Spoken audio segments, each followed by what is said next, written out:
നമ്മൾ സാധാരണ അരി കൊണ്ടല്ലേ ദോശ ഉണ്ടാക്കാറ്. എന്നാൽ ഇന്ന് ബ്രെഡ് കൊണ്ട് ദോശ ഉണ്ടാക്കിയാലോ? അപ്പോഴിത് ഉണ്ടാക്കാൻ വേണ്ടി ആദ്യം ബ്രെഡിൻ്റെ സൈഡ് ഇതുപോലെ കട്ട് ചെയ്ത് കളയണം. സൈഡെല്ലാം ഇതുപോലെ കട്ട് ചെയ്തതിന് ശേഷം ഒരു മിക്സിയുടെ ജാറിലോട്ട് ചെറിയ കഷ്ണങ്ങളായി ഇതുപോലെ ഇട്ട് കൊടുക്കണം. എന്നിട്ട് അതിലോട്ട് 1/4 കപ്പ് തൈര് ഒഴിച്ചു കൊടുക്കാവുന്നതാണ്. കൂടുതൽ പുളിയില്ലാത്ത തൈരാണ് ഇതിലോട്ട് ഒഴിക്കേണ്ടത്. ഇനി അതിലോട്ട് കുറച്ച് വെള്ളവും ഒരു പിഞ്ച് ഉപ്പും ഇട്ട് അടിച്ചെടുക്കാവുന്നതാണ്. വെള്ളം അധികമായാൽ ബ്രെഡ് ദോശ നന്നായി കിട്ടില്ല. അതുകൊണ്ട് കുറച്ച് ഒഴിച്ചാൽ മതി. അടിച്ചിതുപോലെ ആയി കിട്ടിയതിന് ശേഷം ഇനി നമുക്ക് കുറച്ച് പച്ചക്കറി കട്ട് ചെയ്യാം. അതിനുവേണ്ടി ഞാൻ സവോള, പച്ചമുളക്, തക്കാളി, കറിവേപ്പില ഇതൊക്കെ കട്ട് ചെയ്ത് വെച്ചിട്ടുണ്ട്. ഒരു പാൻ എടുത്ത് അതിലോട്ട് കുറച്ച് എണ്ണ തടവി ഉണ്ടാക്കി വെച്ച ബ്രെഡ് മാവ് അതിലോട്ട് ഒഴിച്ചു കൊടുക്കാവുന്നതാണ്. എന്നിട്ട് അതിൻ്റെ മേലെ കട്ട് ചെയ്ത് വെച്ച പച്ചക്കറിയെല്ലാം വിതറി കൊടുക്കുക. ദോശമാവ് ഒഴിക്കുമ്പോൾ തന്നെ ഹൈ ഫ്ലെയിമിലും പിന്നീട് ലോ ഫ്ലെയിമിലിട്ട് നന്നായി വേവിച്ചെടുക്കണം.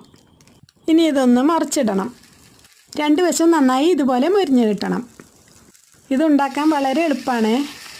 ഗോതമ്പ് പൊടിയും അരിപ്പൊടിയും കൊണ്ടുണ്ടാക്കിയ ദോശ കഴിച്ച് കുട്ടികൾ മടുത്തുവെങ്കിൽ ബ്രെഡ് ദോശ ഒന്ന് ഉണ്ടാക്കി കൊടുത്തു നോക്കൂ. ഇതിന് ബ്രെഡിൻ്റെ ഇളം മധുരവും തൈരിൻ്റെ ചെറിയൊരു പുളിപ്പുമുള്ള നല്ലൊരു ടേസ്റ്റി ദോശയാണ്. ഇതുപോലെ തക്കാളിയും സവോളയൊക്കെ കട്ട് ചെയ്തിടുമ്പോൾ വളരെ ചെറിയ കഷ്ണങ്ങളായി കട്ട് ചെയ്തിടുന്നതാണ് നല്ലത്.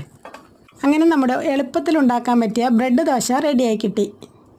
അപ്പോൾ ഇതെല്ലാവരും ഒന്ന് ട്രൈ ചെയ്ത് നോക്കി എങ്ങനെയുണ്ടെന്ന് കമൻറ്റ് ചെയ്യാൻ മറക്കരുതേ. അപ്പോൾ ഈ വീഡിയോ ഇഷ്ടപ്പെട്ടാൽ ചാനൽ സബ്സ്ക്രൈബ് ചെയ്ത് ഒപ്പം ലൈക്കും ഷെയറും ചെയ്യുക.